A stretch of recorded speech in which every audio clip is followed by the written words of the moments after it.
Dito guys, magtatapon ka lang ng basura, magsasapatos ka, magja-jacket.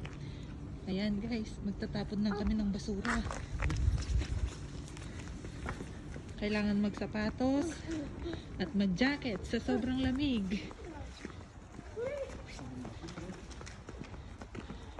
Tingnan niyo si Ate MC guys. Malaki na din si Ate MC. Ayan o, nagdadala na siya ng basura. Plastic. Plastic yung sa kanya guys. Grazie baby. Tapon tayo ng basura.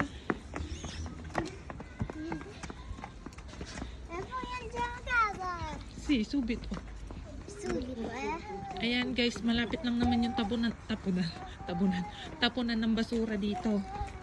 3 minutes walk. I-ready na Tiny? Ayan, nakita pa namin si Revi. Ayan guys, nakapagtapon na kami ng basura.